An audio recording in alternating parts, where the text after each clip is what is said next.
Welcome back to Dispatches from Shedquarters. I'm Mike. I'm Jason. How you doing, buddy? Jason the Plague Bringer. Yes, they bring out your dead. How you feeling? It's just a cold. Oh, yeah. By the sounds of it, you just about murdered your wife and nephew. She doesn't get sick that often like this. Yeah. And as I was saying beforehand, she actually left work because of the illness today, and she's already calling in for tomorrow. She's in rough shape. I haven't seen her in that shape very often, and I can count in her 20 years that she's been at that place of employment. Mm-hmm. I can count on both hands and have a couple fingers left over how many times she's actually either called in or left work sick. So, atta girl. That's how bad it is. And yes, she's very pissed off. Yeah, it's not coronavirus, is it? No, we only drink domestic. Oh, okay. That's my answer every friggin' time. Yeah. So, yeah, there's a very good chance that I may not be awake tomorrow. No? She's going to smother me in my sleep. Well, you've had it coming for a while. Sure. And maybe... I had a good run. Yeah, you had a good run. Good job, kid. You made it this far. So if this is going to be my last recorded event, let's make it something special. All right. In that case, I'm going to have a Lowenbrow. You're going to have a Lowenbrow. Lowenbrow. That's a name that's been around a long time. Yep. That is like... The Golden Lion. Your dad's beer. No, my dad's blue. The old saying, come on. Keep up. This ain't your dad's beer? Come on. Nope. You've my never dad drank blue. Or Blue Light. Or any beer. Anyway. Any beer that's available if there's no blue. No. Yeah. Lowenbrow. So I was right. Maybe. I don't know. It's going to be one of those days, It's going to be one of those days, I think. Well, okay. So. No. No? Not yet. Not yet. Okay. Yeah. All right. You got something on your mind? I do. All right. Somehow, some way, I have erased the folder that has all the recorded podcasts. So what, who, what, where, and what? Yep. Like the entire archive? The entire archive. And it's not anywhere else? Nope. It's not on iTunes or anything like that? No. Well, yeah. It's up, like it's on Libsyn and stuff like that. Okay. But... You've lost I've lost the master files. Okay. But... They're still out there in the world. From 1 to 29. Okay. Is now still out in the wild. Yeah. This is number 30. Holy... Wow. Time flies, huh? I really didn't think we were into the 20s yet. Oh, yeah. Holy jeez. Yeah. It's a good thing you listen to your show and, read the numbers at the... I don't look at the numbers. I just listen to it. I see that. Yeah. All right. But... So, you lost the master tapes. I lost the master tapes. Sure you did, Mr. Lucas. I lost one of the intros. Uh-oh. I've been thinking about making a new intro anyways. Okay. I lost two of the promo picks that I had. Okay. But I have the main two I still have. Okay. It's just I opened up my laptop and my desktop was clear. And I'm like, what? Oh, how'd that happen? I don't know. I was messing around on my iPad, and I think the cloud. But I don't remember. That's one of the reasons why I don't use the cloud. Yeah, because I don't remember putting that stuff in the cloud unless it happened automatically. Wait a minute. How long have you had the new cat? Fucking cat. Yep. Mm-hmm. It's those extra toes. Yep. Coincidence? I think not. No, let's blame Murder Mittens. Fucking Murder Mittens. God damn cat. But yeah, that's what's going on there. Okay. Well, if you really want them back, though, you should be able to pull them down from the cloud or from Libsyn or whatever. I can. If I really want them, I can go get them. Right. It'll take a bit, but it can happen. Okay. As long as they're still out there for the world. Yeah. Not lost to the ether. And I have started the migration over to Anchor. I saw that.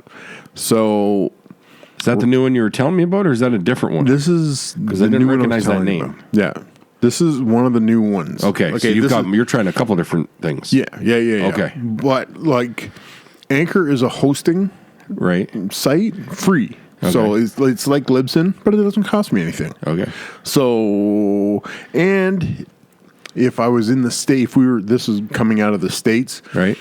Anchor has monetization options for like ads and sponsorship and stuff like that.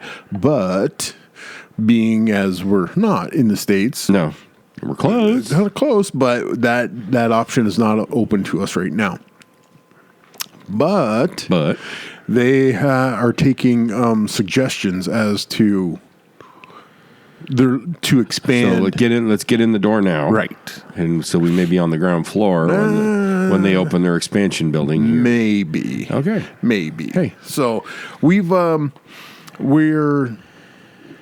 being the thing with Anchor is kind of cool. Is it automatically sends the show out to different platforms to play it. Okay. Right now we're on five platforms. 2 of them are brand new. Okay.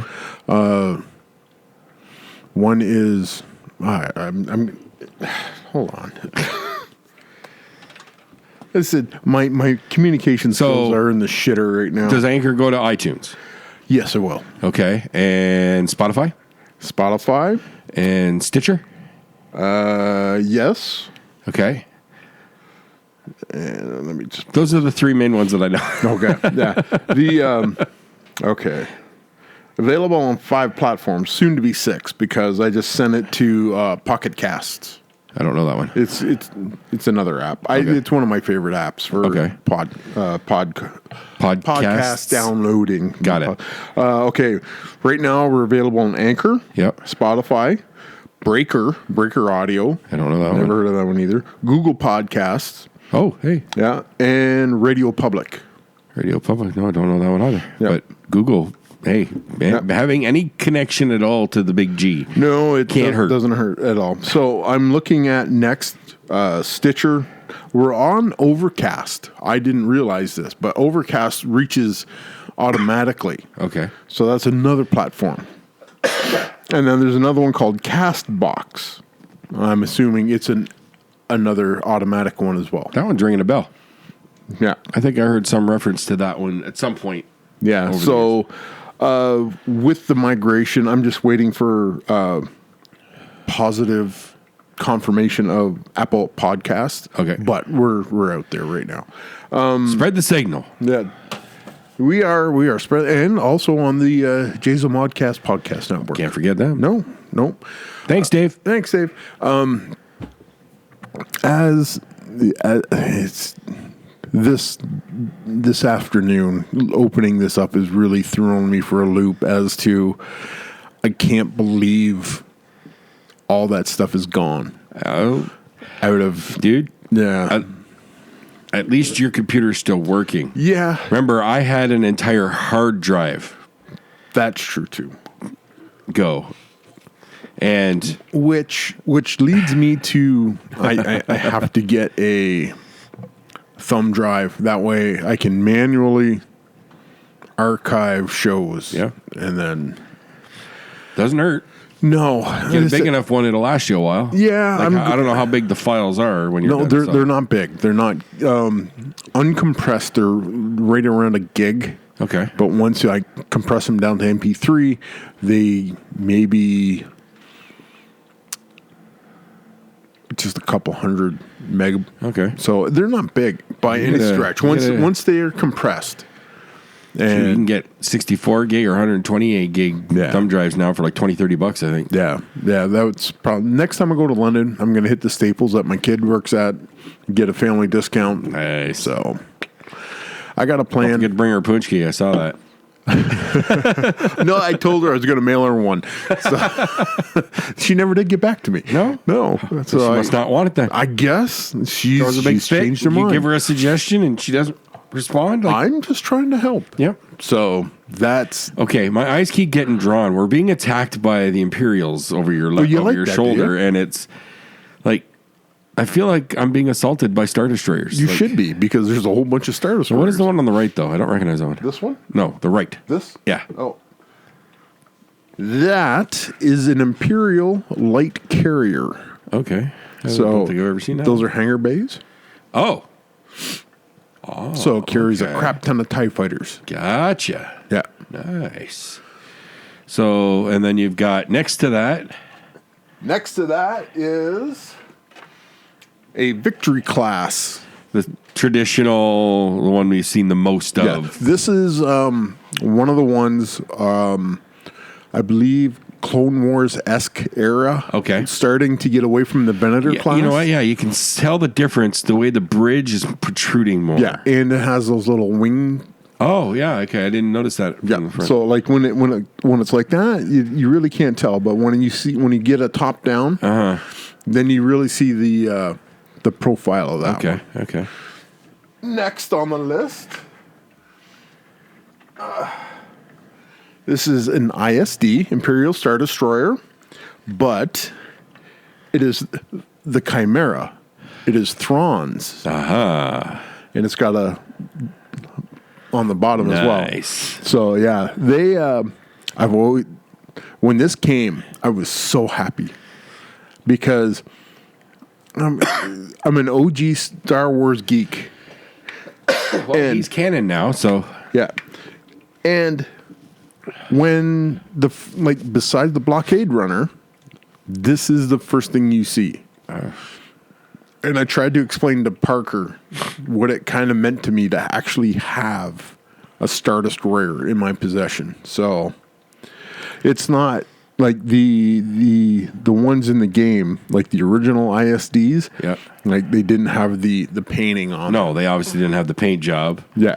But which that just adds the character, and you know what it is. Yeah. So you know who Thrawn is. You know he's not one to mess with. Yeah. So the Chimera is a hell of a ship. Mm-hmm. So. And then there's your latest acquisition. My latest. This is quite possibly one of the coolest ship designs. This is the Onager class Star Destroyer, which has the shape of like a crossbow kind of thing. Yes. Or a ballista, if you will. Yeah. So if you look down there, those are two giant particle cannons. Space Battleship Yamato. Yes, it is. So this has got. I haven't gone through the cards yet, but I've seen some of the people talking about it. It has a thing called Ignite. It's a super long range shot. Okay. So you could be like at this end of the table and hit something on the other. Hit something over there and like completely destroy it. Okay. So this ship is used for orbital bombardment mostly. Okay, so it's not as powerful as the Death Star cannon itself. Correct. Okay. So, but it's going to jack you up in a big bad way. Given the approximate size, I thought maybe it was kind of like that dark saber from that book that doesn't exist anymore. The book exists in your imagination, so it still counts. It just doesn't exist in canon. Well, Kathleen Kennedy and her idea of canon doesn't really count anymore. So no. But yeah, that's and I got a couple smaller like. And these are all for which game? Armada. Star Wars Armada. Because there's a couple different miniature games, right? So they have X-Wing, which would be a TIE Fighter down size ship. So you don't get into capital ships on that at all? No. Okay. Not in X-Wing. Okay. But with Armada, Armada is the capital ship game. Okay. And when you have TIE Fighters or X-Wings, they come in like squads of 3. Okay. And you can play those around. You can screen ships with your snub fighters. Okay. And then there's the Star Wars minis where you have man-sized, like the miniatures that are individual characters. You know what all that is? What's that? Star Wars going, hey, what's this Warhammer thing we keep hearing about? That's exactly what that is. Well, somebody had a picture of one of the cons in the States somewhere. They had 3 levels going on, a 3-level game. Your bottom level was your Star Wars minis. The middle level was X-Wing, and above that was Armada. So you had 3D chess going on. Holy crap. Yeah. Oh, that hurts my brain just trying to keep that straight. That would be an amazing game to watch. Yeah. Watch. So. Exactly. Watch. Yes. Play? Hell no. No, that I think you need a squad of dudes. Like you've got one guy to focus on. Yeah, you're coming in with a team on that one. I think so. Yeah. He said, "Okay, you're Jim. You're going to be Armada. You're the ace pilot, so you're the X-wing guy. Yeah, so yeah, that sort of thing. That's what. Then you get your Navy SEAL buddy to be your squad level. There you go. Guy there. Yep. He's got tactics. Yep. And plans. The wannabe GI Joe. All right. Yeah. There you go. Everybody has one of those in their crew. Oh yeah. Then, like I said, this. Let's see. There's a funny comic I came across, and it's a father and his son sitting on the floor, and they got the starter set of Armada, and he's looking at his wife. He goes, "No, it's not that bad." And he said, "It's just a starter set. It's me and the kid are going to play this." And the next frame down, the room is filled with ships, and there's a miniature Death Star, and the kid is now in an X-wing uniform, and the wife is looking pissed, and the guy looks up at her and goes, "Mistakes were made." So, and I feel like you can really you really feel for this comic, right? I do, because it's your story. It's my story. It could be so much worse. But that's why I don't even start with the starter kits. Yeah, but it's fun. I get that it's fun, but my bank account says no. No. See, yeah, they're in. If they cost more than $1, I'm out. Yeah, they cost more than $1. Okay, so we said that.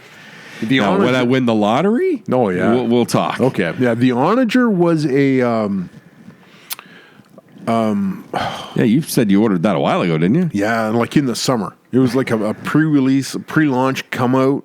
So they have the Imperial super ship, and there's the Rebels, which is called the Starhawk, I think it is. And it's a massive ship too. Oh yeah. So the Onager is big, but the Starhawk is really big. So which game will eventually feature the Mandalorian ship? Oh, there's already Mandalorian ships. But particularly the Razor Crest or whatever. Oh, the Razor Crest? Probably X-Wing. Is an X-Wing size? Yeah. Thought it might be a little bit bigger than that, so I didn't know if it would fit with Armada. They have like it almost seems like it's a bit of a troop carrier kind of thing. Yeah.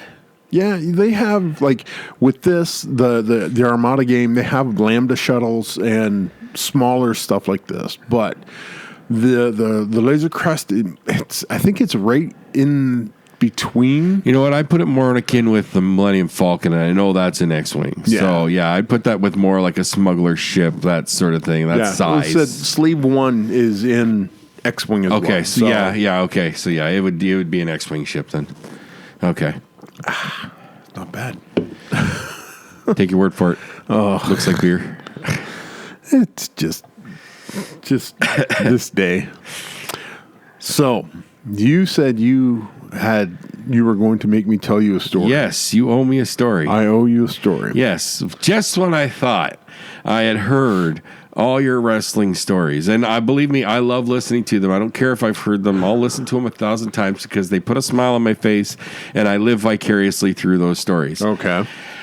But when you dropped a couple of weeks ago that you and Shooter were at... And Danger Boy. And Danger... Oh, I forgot. You mentioned Nate. Yeah. The fact that you guys were at the first ECW pay-per-view... Barely legal. I'd never heard you say those words before. Really? No. Wow. Okay. Yeah. So knowing how notorious that pay-per-view is, because it had a lot of problems. Oh, it had problems. All right. Power outage or something? No. Oh, I thought they had a power outage. Nope. What show did ECW have a power outage in? Couldn't tell you, but it was not barely legal. I guarantee it, dude. I was there. Okay. Well, no, I don't discount that, but I could have swore I heard a story where there was no power, and didn't somebody have to some chick do a striptease? No, that was a regular show. That was, one of the ones, the ring broke. Okay. And while the ring crew was fixing the ring, they talked one of the valets, Kimona Walalea, into doing a striptease. Such a ECW name, isn't it? Though it was. That's exactly. It doesn't get much more ECW than Kimona Walalea. Nope. So she gets out there and she does a burlesque style striptease. She there was no skin, right? There was skin but no nudity. There's no nudity. Yeah. Okay. So it was a PG-13 striptease, I guess. Okay. Roughly. Sure. Call it that. But yeah, because they were fixing the ring and there was the crowd was getting restless. I'm just getting my stories mixed up. Okay. Yeah. So get to your story, please. Okay. There's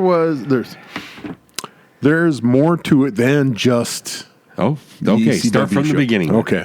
So you were born on a no, not going back too far back. Bring it a little ahead a little bit.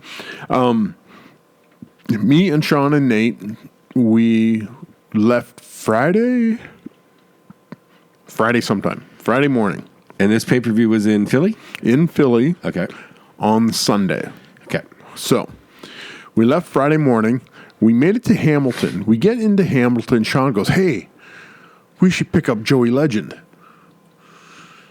You know Joe Legend as Just Joe from the WWE days. Vaguely. Yeah. I mean, I can't quite picture his face. I recognize the name. I know I've seen him, but I can't quite picture him. But okay. He was Edge's old tag partner back in the indie scene. Okay. So we're in Hamilton, and we go, oh, yeah, let's go pick up Joe. So we go over to his place, and he was probably already gone. There was no answer at his place. So we drove to Cherry Hill, New Jersey. So you went from Chatham to Hamilton. Up to Hamilton. Cut across at the Falls? Falls. Yeah. Okay. Or Erie, more. Okay. And then drove to Cherry Hill, New Jersey. Okay. What drew us to Cherry Hill, New Jersey was the annual NWA convention. Oh. So Sean, when we first started, Sean was a Canadian affiliate with the NWA. Okay. So he gets an invitation to show up at these conventions that were held. Okay. This year it was being held in Cherry Hill because it was close to Philadelphia. Okay. To piggyback with, that's what everything happens now. Sure. So we go to, there was a high school that was having the convention. No, would you get to Cherry Hill still on Friday or Saturday? This is Saturday morning now. Okay. So Friday was a travel day. Sleep, grab a shape like Murder Motel, and then hey. Yeah, I get it. So we end up going to Cherry Hill, going to the convention. We talk with Jim Cornette. There's a guy that I had a hard time remembering his name. I had to talk to Sean today about it. There was a guy who offered guided tours in Japan to wrestling shows. Like you would go for like a week or a weekend or whatever. So you would fly over there. His name was George Mayfield. And he set up these tours where you would fly over to Japan. That name sounds familiar. I feel like it might have been referenced by like Jericho or somebody in their book. Probably. Mayfield was... I feel like there's he's a known name in that circle. Yeah. Particularly back in like the 80s, 90s era. Yeah. So Mayfield, his thing, he would take people to shows, and then you would go to like Ribera Steakhouse and that. Yeah. So okay. If you know anything about Japan and wrestling in Japan, you got to go to Ribera. So, we were sitting there talking with George, and George was auctioning off a real Ribera Steakhouse jacket. Oh, and those aren't easy to come by. They are not. There was 3 people that had put their names in for the draw for the jacket. Okay. I was one of them. All right. Sean was the other one. DB was the third one. So, which kind of makes me sad that no one else. Nobody realized what it was. I was like, oh, you call yourself wrestling? Yeah. So, which I don't have a leg to stand on. I really didn't get to Japan stuff until you took me to Shooters like 7 years ago. So, I was out of the loop on that too. So, So George has got a TV and he's playing some of the deathmatch tapes, like Onita and guys like that. Like Frontier? Yeah, FMW, some war, stuff like that. Okay. So, sitting at the table was the main event of the convention. Gold Dust. Nice. I think he was right into part of his release. His first run? Release. Okay, yeah. Right. So, Gold Dust is there, and me and Shooter. Now, at this convention, was he Dustin or was he in Gold Dust? He was Gold Dust. Wow. Yeah. So, well, you got to give the guy credit. He had no idea what he was signing up for when he agreed to do that gimmick. No, he Vince said androgynous. He's okay, I'm in, and then he had to went and grab the dictionary to find what the word androgynous meant. Oh, okay, that's going to be different. But so we're sitting there watching the tape. All of a sudden, I get the feel that somebody's beside me. I look over. There's Gold Dust standing there watching. Like he goes, nice. What is this? I go, FMW from Japan. He goes, what is this? I go, yeah, deathmatch wrestling. And this is like one of the big crazes. And he goes, this is fucking awesome, man. Nice. So, which, given how his style is now, doesn't surprise me. No. Doesn't surprise me. So he's watching the match or watching the tape, and there's a finisher. I think it was basically it was the first one-man concerto. Oh, wow. So he was like, wow, all right. So flash forward to Saturday night. With the convention, there's a show. Mm-hmm. So I would hope so. It make perfect sense, wouldn't it? You got wrestlers in the building. Might as well use them. Exactly. So we go to the show. We're sitting up in the stands. It's a big, giant high school, and like there's stands. So we're sitting at the top of the stands. We're taking in the show. Sean looks at me, looks over, goes, "Holy shit!" I go, "What?" He points. Dory Funk Jr. is sitting in the stands, like maybe from here to my stairs away. And Sean's going, what do I do? I go over and say hi. He goes, no. I go, what? He goes, no, I'm too scared. I'm going, Dory is your man. You're not going to get another chance. No, that's exactly what I said. And I said the exact same thing to Sean years ago. We were in Windsor watching a Border City show. I remember you telling me about this one. Shinsuke Nakamura, Okada, Gedo were up in the stands. They were, again, from here to my stairs away from us. Yeah, wasn't Nakamura napping? Yes, he was like just stretched out on the benches at the I think it was St. Clair College Athletics, the gymnasium there. He's just grabbing a cat nap. I go over. Okay, I need to start going to wrestling shows with you because you have like this luck of having people in the stands near you. Yeah, well, I didn't tell you about the ROH show that we went to in Toronto, and you're opening a can of worms, finding more stories that I've never heard. So, okay, back to the Saturday night. Okay, so Saturday night, Dory Funk Jr. sitting there. Sean's like, no, I can't. Fanboying. Okay, so. Which I find hilarious, knowing Shooter. No, it's not really that much of a surprise. Really? He's very shy. Really? Huh. So the not being able to go over and just say hi and introduce himself is like right in Sean's wheelhouse of inability to do things. So it was, I was like, just go over there and say hi. Shake his hand. You should have just kicked him. Yeah, that would have been a real good idea.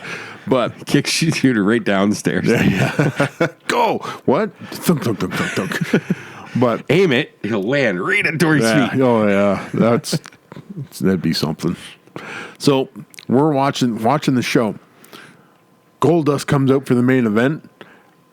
And as sure as I'm sitting here, he uses the chair finish that he watched at the convention. So you know damn well he went to the back. He's like, "Hey, I just saw this thing. I got a great idea." They're like, "What? Oh no, it's okay." So, like, we're up in the stands. We're like, "Blah." We know where he got that one from. So. Shooter never did go and talk to Dory? Never did. Oh. Missed his opportunity because after a while, he said Dory just got up and wandered off. It was just another missed opportunity. Mm-hmm. And then, what was it?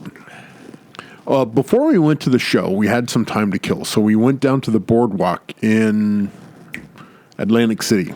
That's how close Cherry Hill is to that. So walking down the boardwalk, in, I think it was April, early April. I'd have to look up. Did you go under the boardwalk? No, because it was too fucking cold. Okay. And we ended up at the Trump Taj Mahal.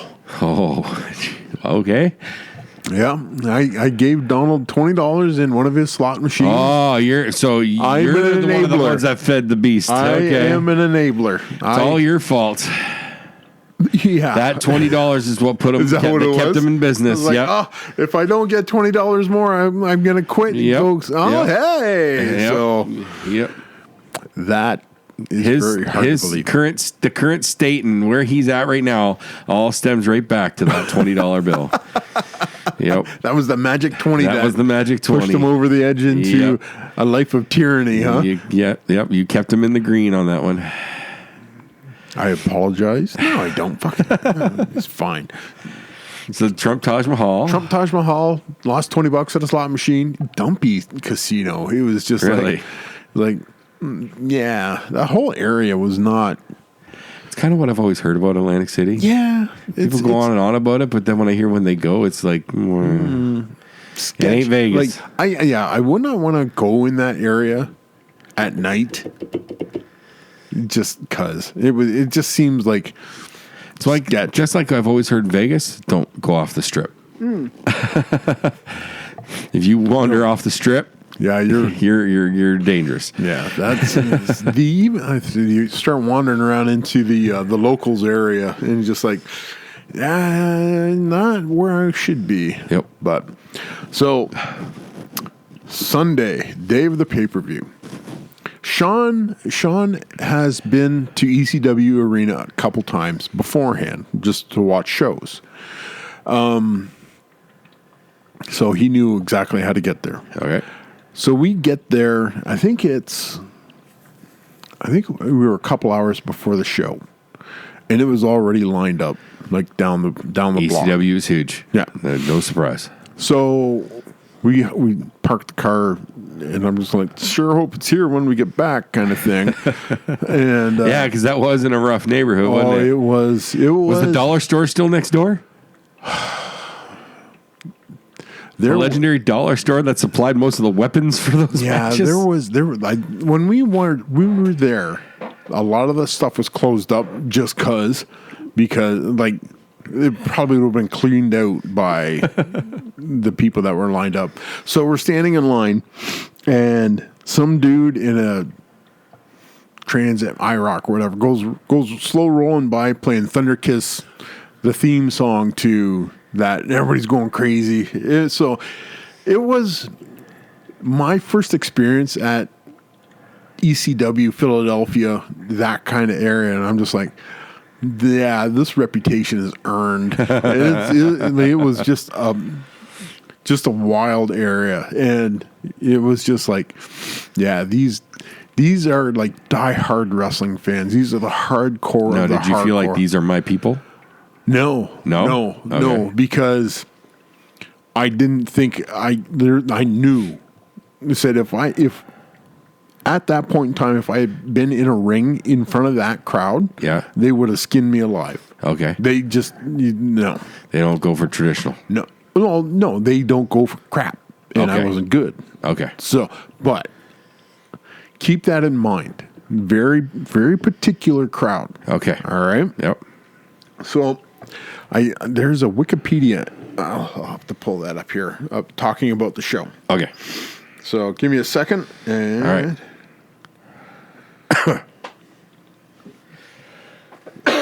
Oh, jeez. Other than dying, how you been? Good. Lots of Pokemon hunting. How's that been going? I want to be the very best, like no one ever was. Have you caught them all? No. I got a good chunk, but there are so many more Pokemon than the 151 that there was back in the day. So no, but it's the anniversary starting today.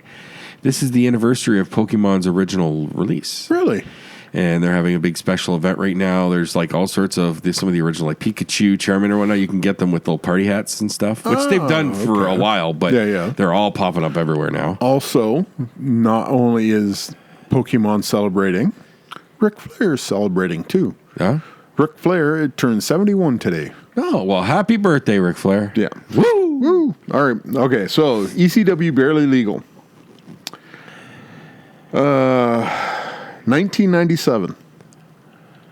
7 matches. 23 years ago. 23 years ago. April 13th, 1997. Okay. So. It was a dark and stormy night. No, actually, it was kind of nice.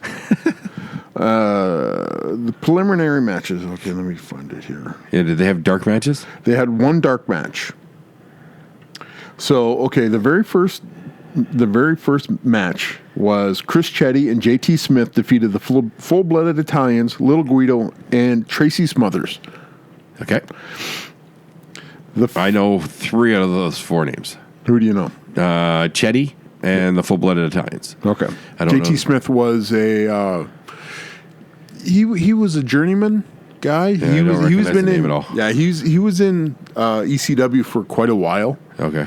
The first match on the pay-per-view. Yep. The Eliminators, John Cronus and Perry Saturn, defeated the Dudley Boys, Bubba Ray Dudley and Devon Dudley, to win the ECW Tag Team Championship. I'm pretty sure I've seen that pay-per-view, but it was so long ago, I don't remember too much of it. Yeah. But I was always a fan of the Eliminators. Yes. I dug their style. Yeah, they were really good. I was a fan of Perry Saturn particularly. I was a John Cronus guy. Okay. Yeah. Okay. The match after that, the third match, second on the pay-per-view, Rob Van Dam defeats Lance Storm. Ooh. No, knowing those two guys, would have been a barn burner. It was a good match. Lance Storm, highly underrated guy in the business. Yeah. And Rob Van Dam is the whole effing show for a reason. That's right. And the third match was the Great Sasuke, Gran Hamada, and Masato Yakushugi defeated Taka Michinoku, Terry Boy, and Dick Togo. So some Japanese flavor. Yeah. So we had a Michinoku Pro match. What I remember most about that match was there was a merchandise table at the show, at the ECW show. And I was talking to the guy because he had a table at the convention. So when I walked by, I went, "Hey, how's it going?" He comes up after the match. And he goes, he's got something in his hand. He goes, "Hey, you want to see something cool?" I said, "Yep." He holds up a great Sasaki mask. Ooh. Professional. This is one of Sasuke's masks. Wow. I was like, holy cow. He goes, "Yeah, I'm about to go get it signed." I said, "I bet you are." So, fourth match. Shane Douglas defeats Pitbull 2. Okay. Who was Pitbull 2? I'm familiar with the name of the Pitbulls, but there was a few of them, wasn't there? Was there just 2 or just 2? Who's Gary Wolf? I believe that was one. Was that Pitbull 1? I think that was Pitbull 1. Okay. Hold on a second. There's a link here. Yeah. Gary Wolf is Pitbull 1. Okay. Anthony Durante is Pitbull 2. Okay. Shane Douglas. Douglas defeats Pitbull 2. Yeah, that's a guy that... But during that match, Pitbull 1 is sitting in the front row. not cleared to wrestle because Shane attacked him, gave him a pile driver, jammed his neck. So, partway through the match, Shane comes out, and he's got Riot Squad with him. Okay. Guys in, like, riot gear. Right. So, throughout the match, I'll say Pitbull 1 jumps the rail, goes after Shane. The Riot police pull Pitbull away. A guy wearing Ravishing Rick Rude's robe and a mask jumps in the ring, grabs Francine, and kisses her. Shane dummies him, pulls the mask off. It's Brian Lee. Okay. One of the riot cops jumps in the ring. Shane turns around and gets dummied by the riot cop. Riot cop pulls his helmets off. It's Ravishing Rick Rude. Whoa! The real Ravishing Rick Rude. Nice. What I remember about that is the people that we were sitting around, the one, like, Rude reveals himself. And the one guy goes, oh, remember how I said I would be able to survive? Yep. This guy goes, fucking Rude. He can't hang in ECW. I looked at him. Really? Okay, that's an awfully bold statement. Sure. So, the guy had some of the best matches of that era in WWE, but who's counting? Super famous, super good. And who's counting? Exactly. And one of the best gimmicks that still stands today. Mm-hmm. Well, yeah, what has Rick Rude ever done? Yeah. What kind of money's he ever drawn? Mm-hmm. Yeah. So, okay, the next match. Taz with Bill Alfonso defeats Sabu by submission. Oh, that one was brutal. I remember that match. That was a rough match because Taz roughed up Sabu pretty good. And then at the end of it, Van Dam shows up. Sabu and Van Dam jump Taz, beat him up. As they do. As they're apt to do. So, the semi-main event. The winner of this match gets an immediate match with Raven for the ECW championship. Okay. We have the Sandman versus Stevie Richards versus Terry Funk. Legendary. Yes. Terry Funk. Now, would you consider that to be Funk's prime or no? It's hard. I know it's kind of a trick question, but Funk really hit his stride with the extreme stuff. Like, I think he's most known for that now. But despite being one of the toughest guys to ever get in the ring. But the problem with that is Terry Funk has had so many primes. Yeah. Because back... He started in the 60s, didn't he? Oh, but yeah, Terry Funk... Okay, Terry Funk was born June 30th, 1944. Okay. His career, when did that start? 1965. Yeah, all right. So... He was already wrestling for 30 years at this point. Yeah. So his to say Terry Funk hit his prime at ECW in 1997. No.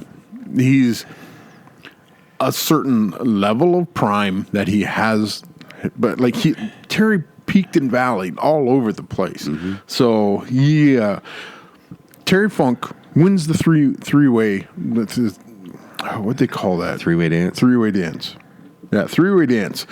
This is the famous where he put the ladder over his head, and airplane spin the ladder. Oh, yeah. And it was clonking everybody that was getting close to him. Terry Funk defeats Raven to become the ECW heavyweight champion with an assist by Tommy Dreamer because Raven's flock had jumped in to help him. So Dreamer was just doing commentary.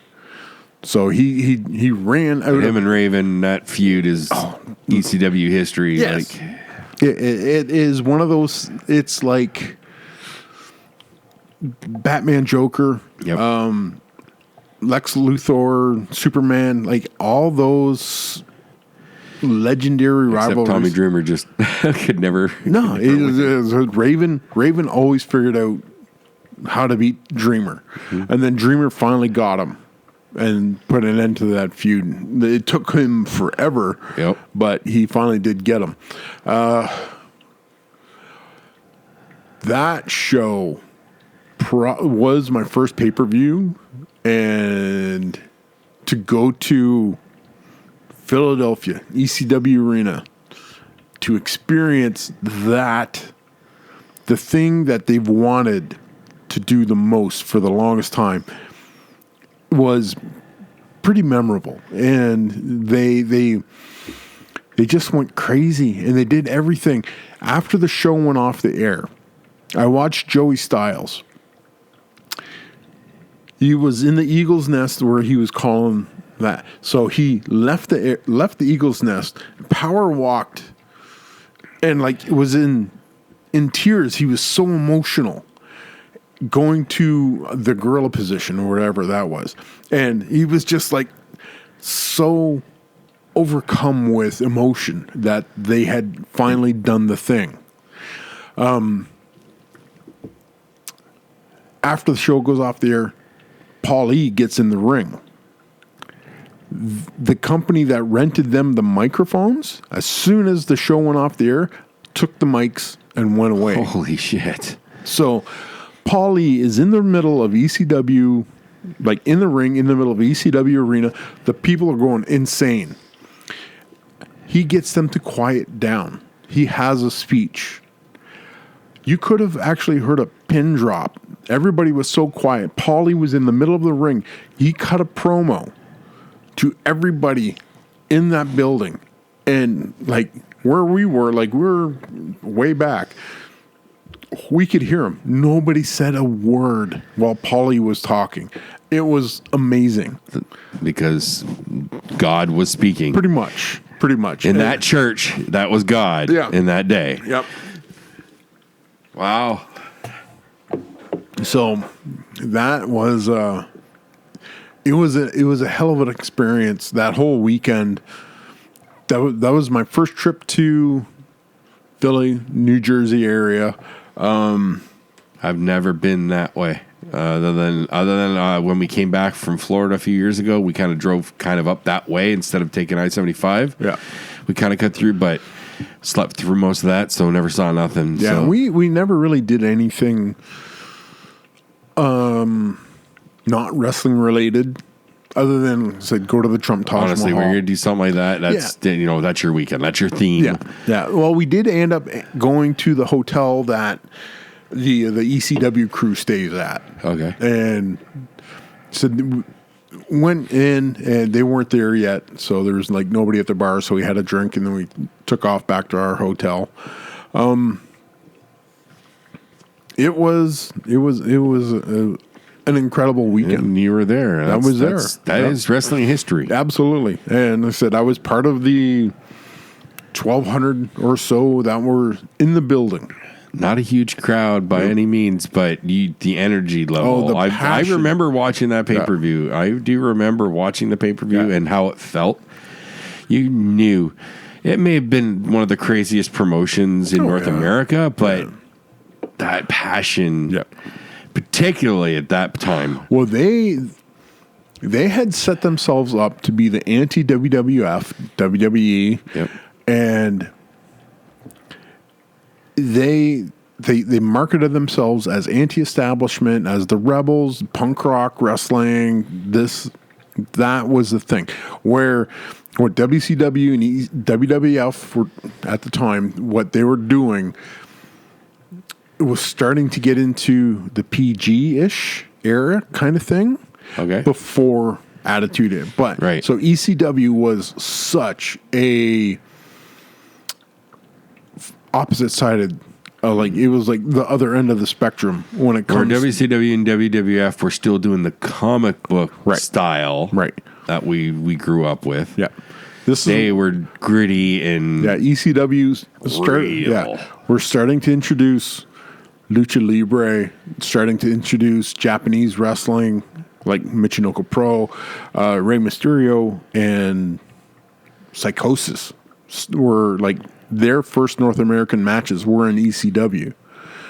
And you got Benoit, Jericho, Malenko, Guerrero, and Lance Storm. You got all those guys. They were like Japanese influence. That's where they were coming in. They were getting their first exposures to North America through ECW.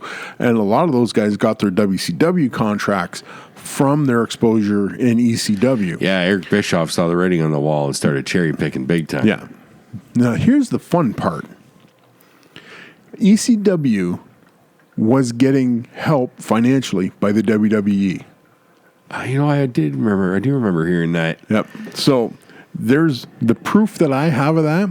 I'm reading Al Snow's book right now, and he flat out said Paulie and Dreamer would go to Connecticut, and they'd go to Vince McMahon's house, and Vince would help them sort things out. Huh. So it was like Vince was trying to use them as a development territory, and then WCW was snatching off the talent. Exactly. That's exactly how that happened. So that was kind of a cool little revelation right there. So it was a fun time for wrestling because ECW changed the product so much. And at the time, I couldn't see any of it, but I was reading the wrestling dirt sheets religiously. Yep. So I knew these names. I would read all the recaps and whatnot. I couldn't put faces to them. Yeah. And then when they finally got their TV show, even though it didn't last that long, okay. Oh, now I have faces. And then their pay-per-view started showing up on DVD shelves and stuff. Yep. Well, trying to get this pay-per-view off the ground was a big issue because there's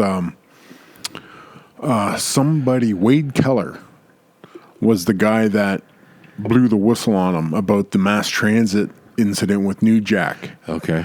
And Wade Keller went to certain like pay-per-view providers and said, this is what happened and you are going to give them a platform.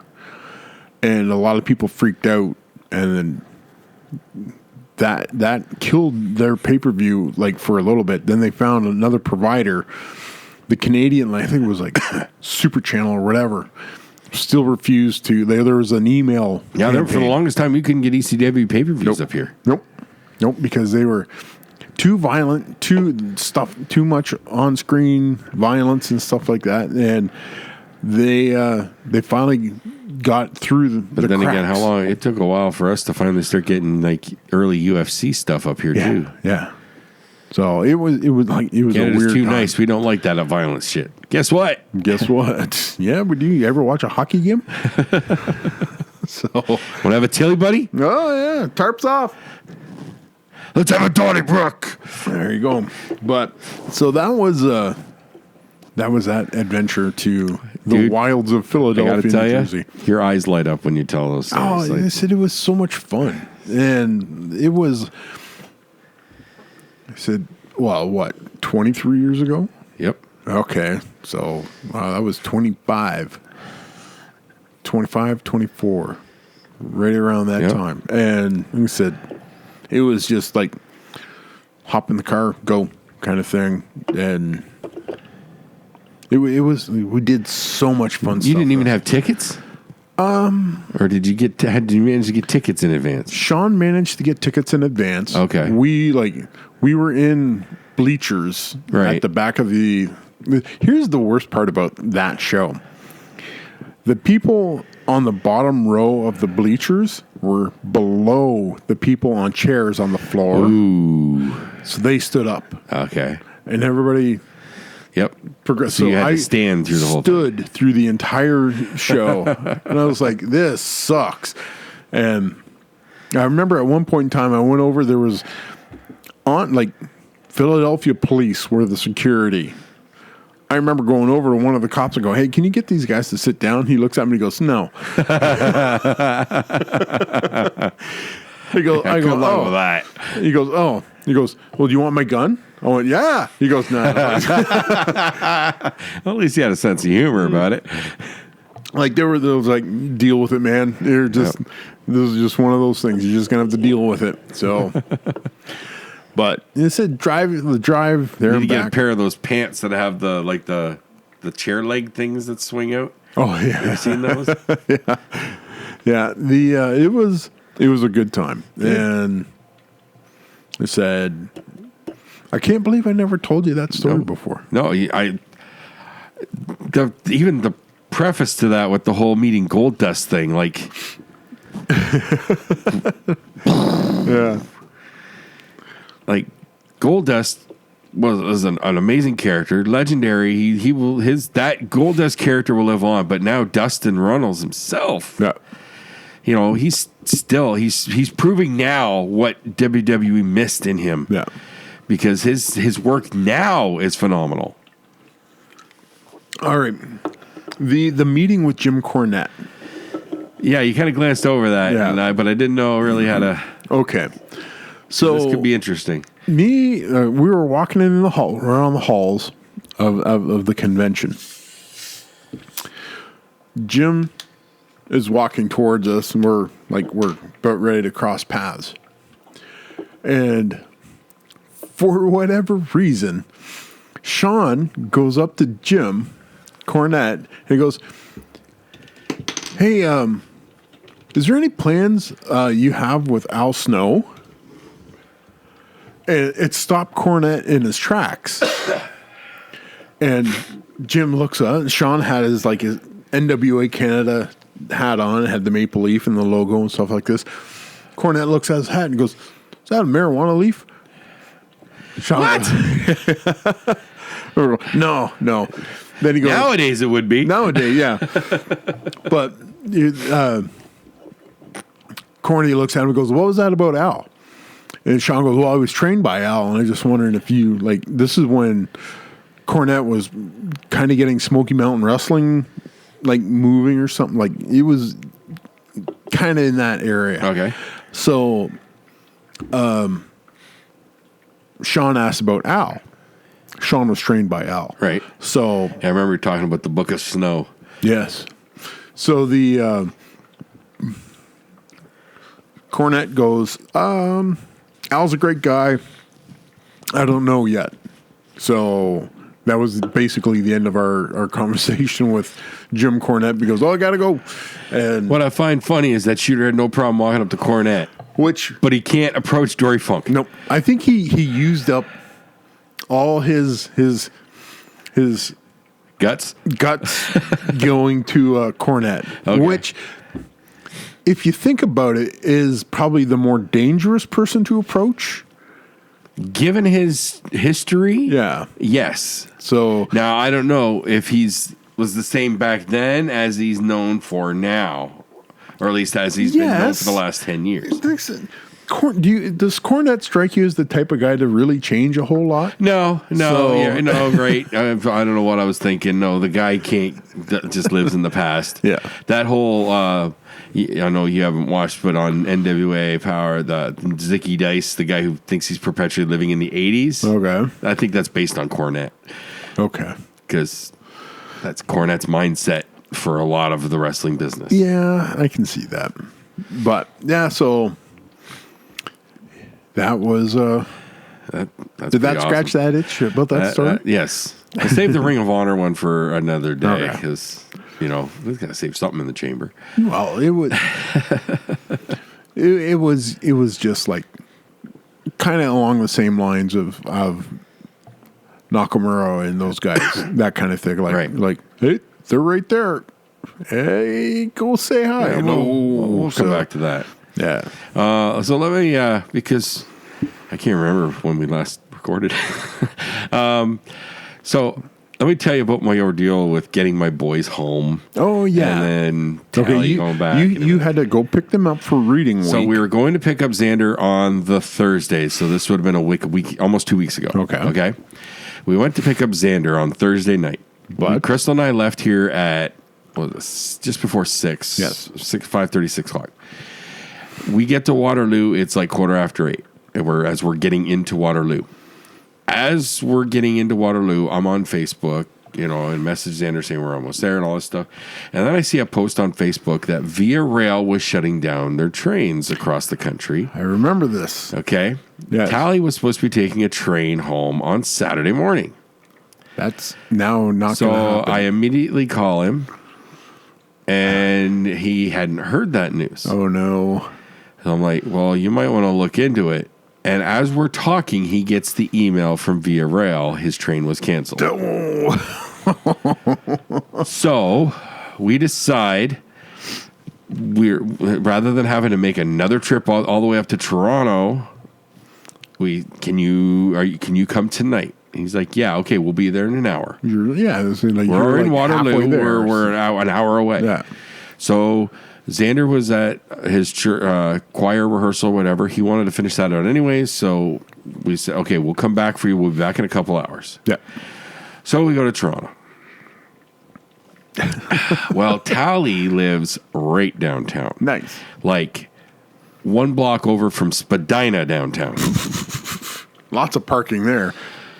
Parking, not a big problem because we were texting him. He was waiting outside. We didn't even have to park, but he's got a little side street that's nearby, so we were able to pull in there. He could jump in the car, blah, blah, blah. Okay. We were even able to give the dog a little walk. Oh, he's opened up another. Take 2. What's this one? This is Fax Amber. Fax Brewery, Denmark. Is it just pronounced Fax? I never had to pronounce that. I've seen it on the shelves, but with the E, I wasn't sure how to pronounce it. Fax. Thought maybe it was the X was silent. Faye? Yeah. That's what I thought it might be. Faxy? Me? Anywho. I don't know. Yeah. Fax. Facts. Fax. It's got a Viking on the can. That's why you bought it, right? That is good. Okay. Anywho. So, we get to Toronto. Traffic is crazy, Toronto of course. And yeah. Leaf game laid out? Yes. We know that pain. Yeah. Exact same situation going on. Half the streets were blocked. We had to do a little bit of a detour. Not as bad this time, but still. But we're leaving Toronto. Yep. Where's Krispy Kreme's? Oh, Mississauga. He's got we've tried the one on McCall, which is like a block from Tally's house too. Mm-hmm. They had next to nothing left. Those animals. So now it's like 9:30, 9:45. Okay. I check. The one in Mississauga is open until 11. Oh. She puts their foot down. We're there in like 25 minutes. We hit the Mississauga. Pickings were slim, but we did manage to get a couple dozen. And so we got some Krispy Kreme. So that's the bonus to the whole trip. And then we get back to Waterloo. We get Xander loaded up. We get home. It's 1:45 in the morning. And I had to work the next day. Awesome. I get to work. Well, we had one girl off on vacation. Yeah. 2 people called in sick. It was me. There was just me and one other person in the room doing returns. We got the returns, though. We didn't get any of the packing done and all that stuff. But we got through it. But I was dead tired. Yeah. All right. So boys are home. A lot of Pokemon hunting. Xander's got us in hardcore. We did raids and all that stuff. We're hardcore trading constantly. Blah blah blah blah blah. Tally, the following weekend, so this past weekend, was supposed to be going to Detroit for a Super Smash Brothers tournament. Okay. With some friends. So the plan is he's getting picked up from our place on Friday, going to Windsor, and then Saturday morning they head over to the tournament. Okay. Wednesday afternoon, like just after 12, I get a message from him. Dad, can you call me? Oh, no. I'm like, oh, what the hell, right? Call him. He left his passport in Toronto. Oh no. That'll make crossing the border real difficult. Saving grace, Via Rail had just announced they were opening the trains back up Thursday morning. Thank you, Via Rail. He makes way more money than me. He bought himself a train ticket Thursday morning. Yeah. So I had to get him to the train station for 6:20 a.m. That's not bad.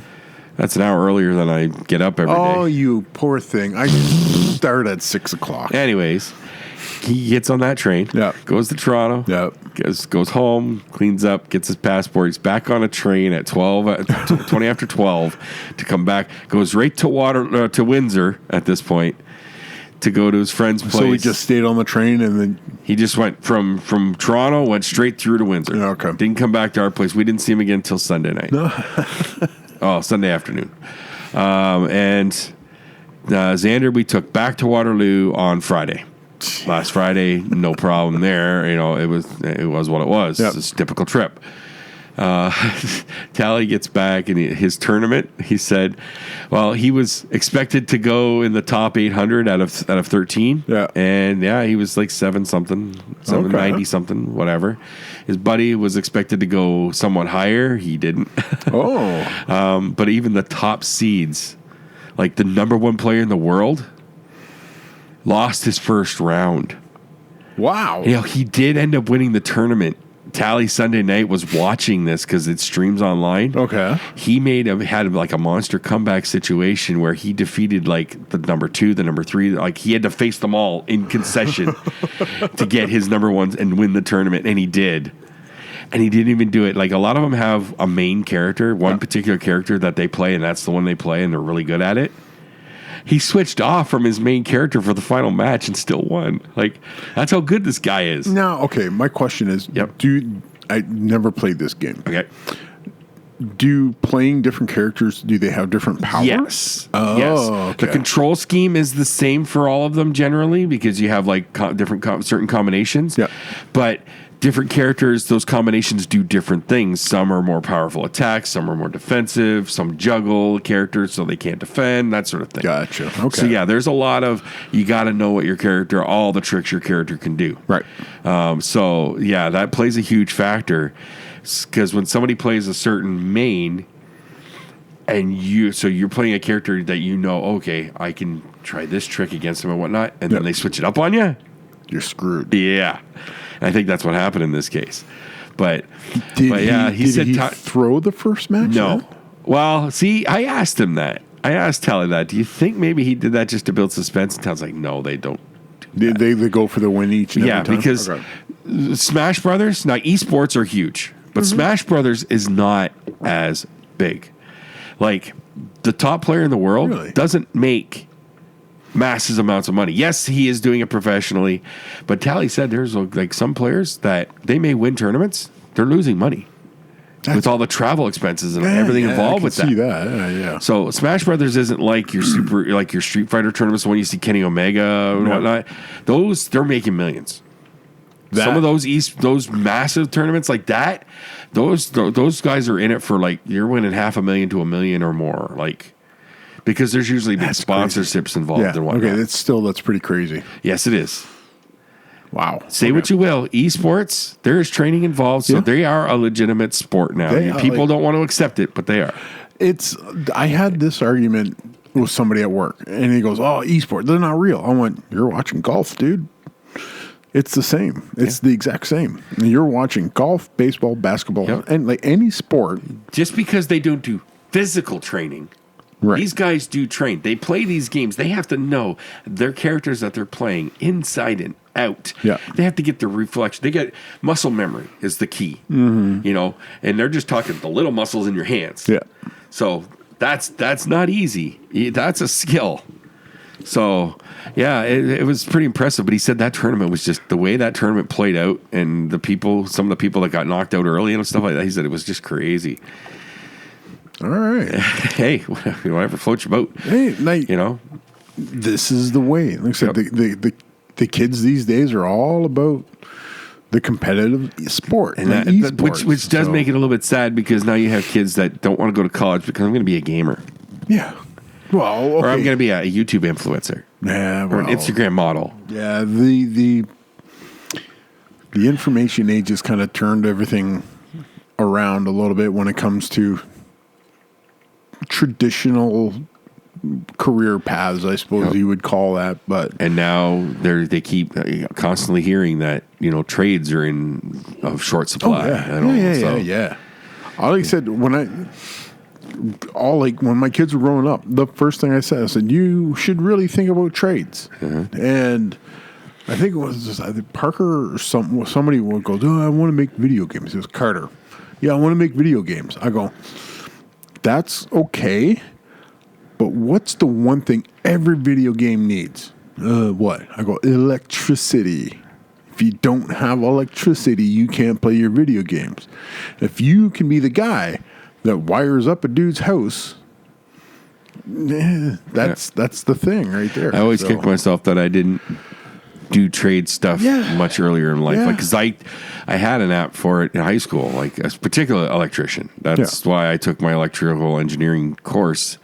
Even though I didn't lead anywhere, I was always drawn to that stuff. But I'm too old now. Nobody will give me a chance for like an apprenticeship or anything like that. That's why I work where I'm at, because nobody gave me the chance even though I graduated near the top of my class. I had a 4.0, honors. Didn't mean nothing because I was already 40. Ageism. Yep.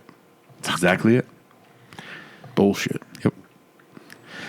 Tally. Start your own electrician company. I don't have a ticket. I have hookers. You need the apprenticeship. Fuck. Damn government and their legalities. Fine. So anyways, Tally was home, got back here, and then Tally went home yesterday, got him on the train at 6 o'clock last night, and he's back in Toronto. There you go. So it was nice to have my boys home for a while, but now they're gone. So now everything. But they're coming back soon, right? I don't know when we're going to see them again. Well, Tally's done school. Yeah. So he's on his own.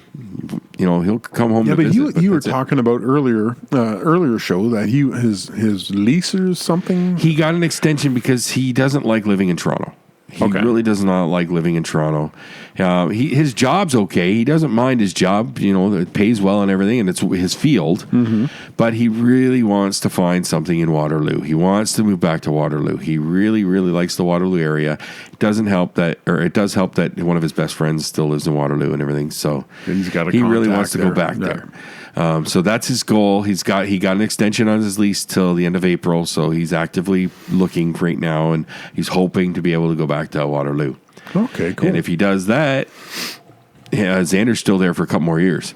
So who knows? Maybe they can meet up to. It would make get a place together or something. Fiscal sense if they Xander's got a group of friends that they rent a house together, and there's been no problems. Perfect.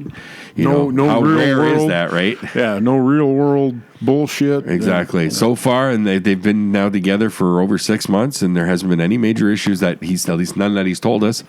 But when we're there, we talk to a couple of these kids, and they're good kids, and they never say nothing.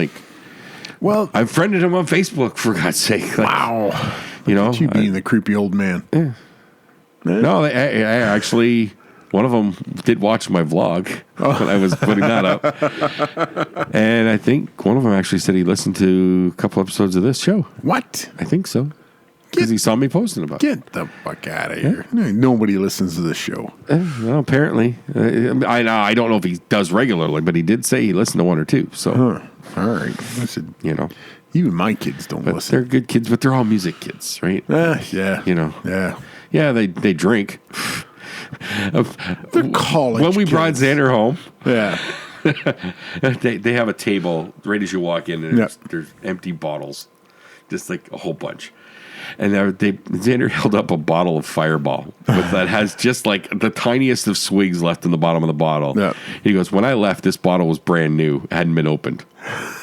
So Tim and Ben really had a good week. Don't leave your stuff lying around, kid.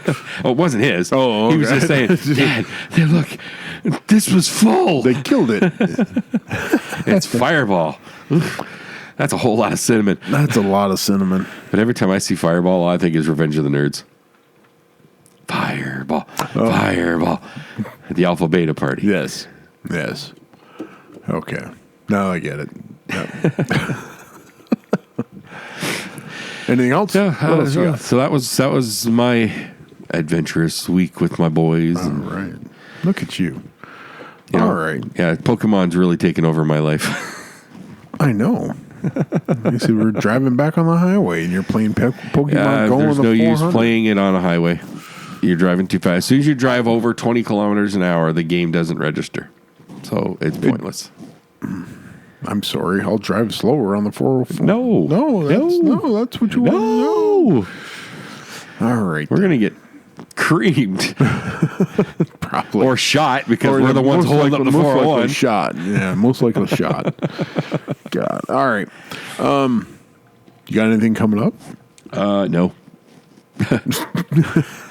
Okay. No, I'm still waiting, for possible a show. Like Studio Black probably won't know if we're doing another theater show. Like we won't know that for a few more months. But I'm keeping my ears open for other companies local. So Theater Kent. Yeah. I know the people who did their last musical. I know the producer for that and everything, and the director. Sanders high school teacher and whatnot. Yep. So I really, if they have the right project, I might try out working with them. I highly suggest that you try out no matter what. Oh, well, it has to be. It has to be a role that fits me, right? Like it has to be. Fuck it, just go. Do it. Do it. I'm not. Do it. I'm not going to do it like where I'm trying to play a teenager. Why not? Look at me. Have you seen Riverdale? Dude. What? I would have to shave off the beard, and I've waited too long to have a beard like this. Throwback. Went and saw my parents. Okay. I haven't actually seen my parents since Christmas. Wow. I talked to them a little bit here and there, but son. I know we live a block away. I know. But as I keep telling my dad, the phone rings both ways. But took Callie over to visit, and as soon as I walked in, my dad's like, "Get that thing off your face," and my mom's like, "You need to clean that up." And then I guess my parents are want to organize for us to get a big family portrait because we haven't had a good family portrait in a while. Okay. And mom's like, "You're gonna clean that off, like get rid of that before the picture, right?" No. I'm like, no. This took me 46 years. I've been growing this for decades. No, I've been growing it for 6 months, but it's still, this is the most beard I've ever had. I know. I'm proud of it. I know it's starting to look scruffy, but I'm afraid to trim it. It fucking looks luscious. I really do like doing this, though. I really do. Stroking your beard? I catch myself stroking the beard all the time. Pondering? Yes.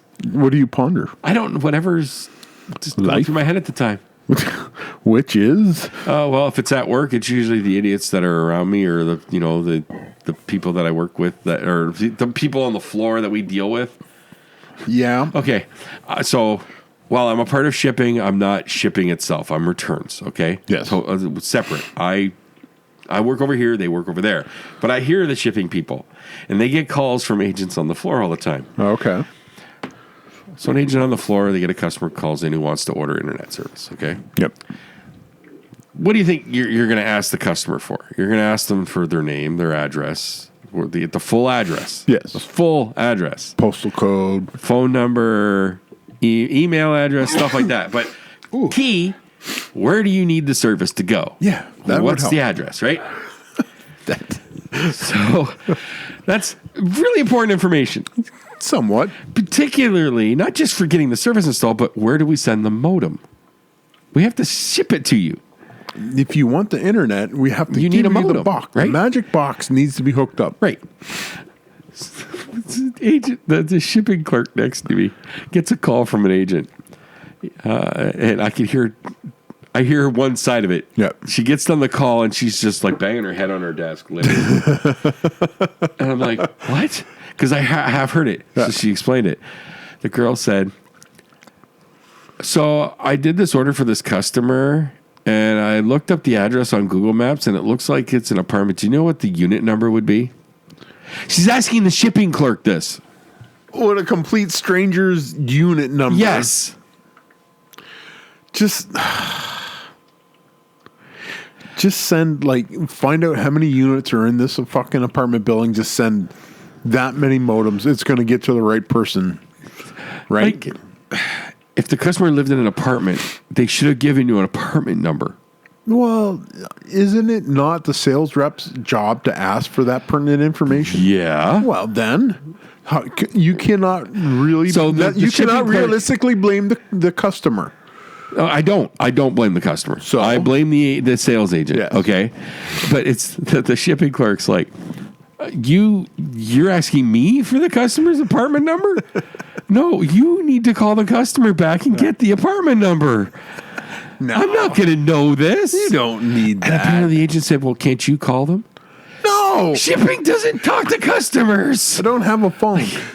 Well, they have a phone.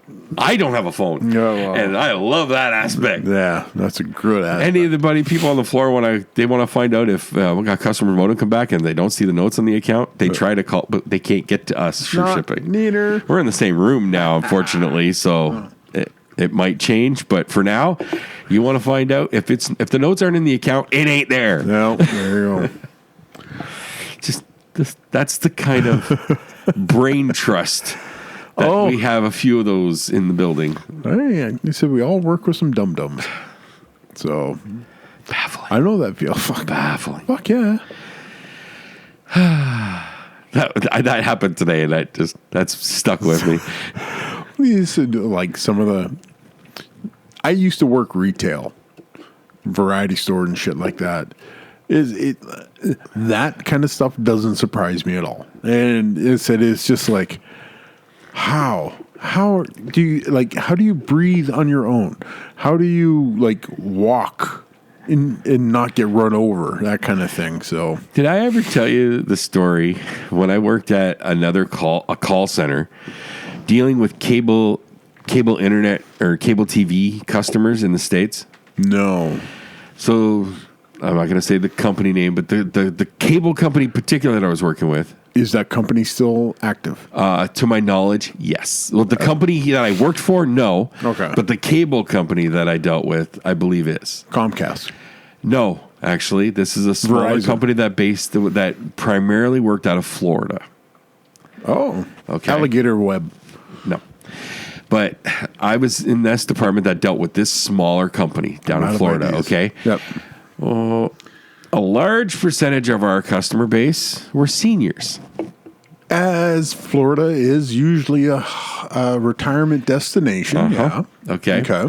So with seniors, technology doesn't always mix very well. No. So now you'll get some seniors that call almost every day just because they're lonely, and that's fine. You answer their questions, you chit chat just for a few minutes, and then you gotta get back to work. Yep. I had this gentleman call in. Hi, so my wife and I were going through the channels, and I came on this one channel, and we really like this program, but they keep showing these adverts on there, and we really like the show. We don't want to watch these adverts. So can you please shut off these adverts so we can just watch this show that we really like? Fucking right, old man. Give me a second here. And So it took me a second to realize what he was saying. Yeah. So he thinks that we can shut off commercials. Sure. Why not? On a network channel. Yeah.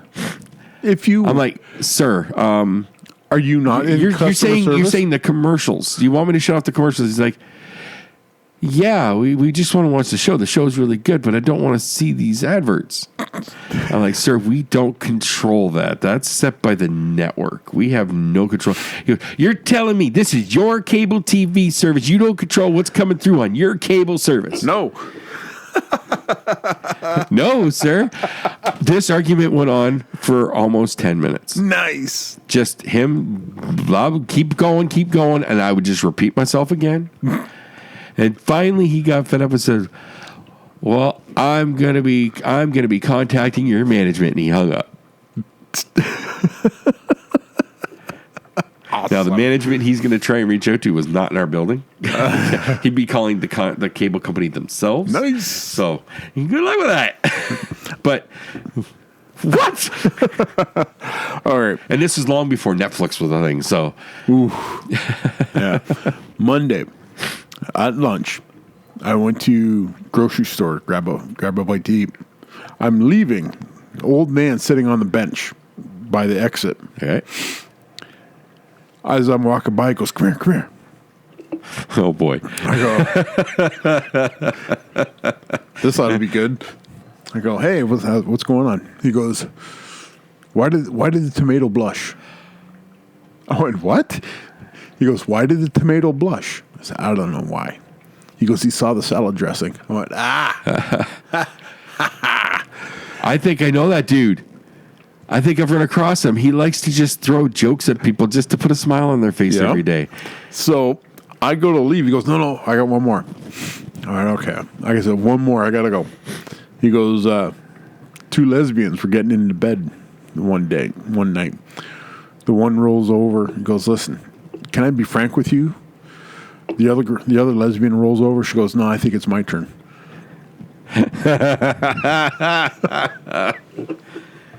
Gotta like when old men give a little bit of racy humor. I think he tested the water with the tomato one. Sure. And he went, sure. I think can go a little more. I'm pretty sure it's got to be the same dude that I had at Home Depot a couple times. Yeah. He would get done his transaction. Goes, okay, let me tell you a joke. I got a joke for you. Okay. Yeah, same type of thing. Like. Yep. Like I said, I was just walking.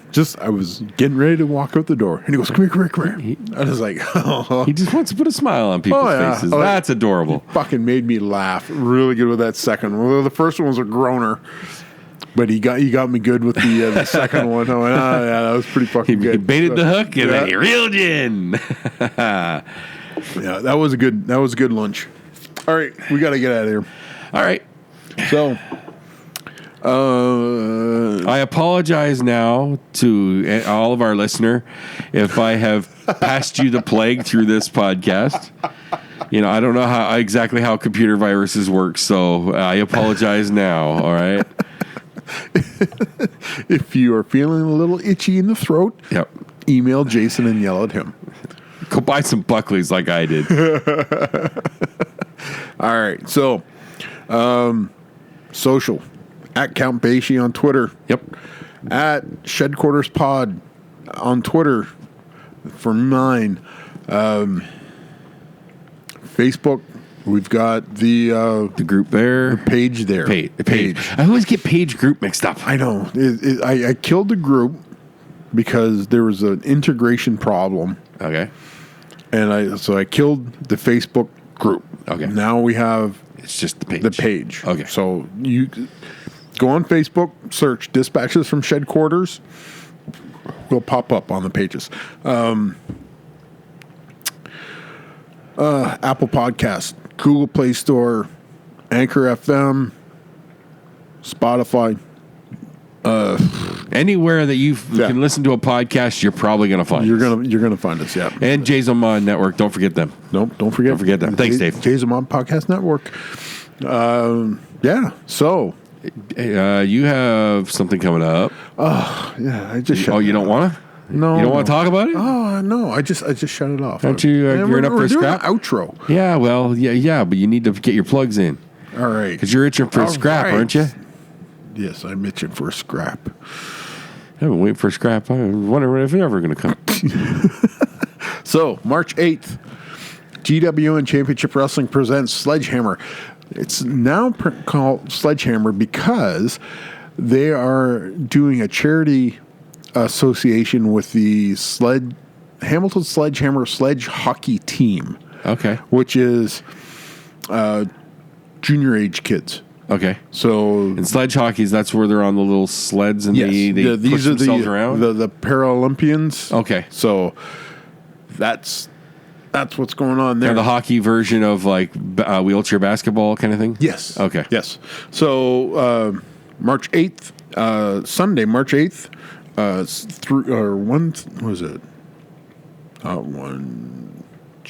two. Yeah, it's an afternoon show, isn't it? 1:30 afternoon. The Germania Club of Hamilton, 863 King Street East, Hamilton. Tickets are available at the door. I think there's going to be 6 matches. 6 or 7 matches. And one of which is mine. Which is getting my hands on the Scourge, CK Savage, after dastardly attack. Whoop him. Beat him like he owes you money. Oh, he probably does. I'll get him. I'll get him. And I'm going to try to be there so I can shorzy chirp at him. Okay, I'm going to talk to you off mic. Okay. Okay. It's about that. Uh-oh. So, no, it's all right. Okay. Thought I was in trouble. No. Like I said, now that you mentioned that you might be going, I might have. I want to. Okay. I'm really hoping to go. All right, let's fucking go then. Okay. Do it. Okay. I gave you the address. Pitter patter. So, March 8th, Sunday, Germania Club, Hamilton. Be there. So, You got all our socials? That's it. All right, that's it. We're so, dispatches from Shedquarters for this week. Mike. Jason. Bye. Bye.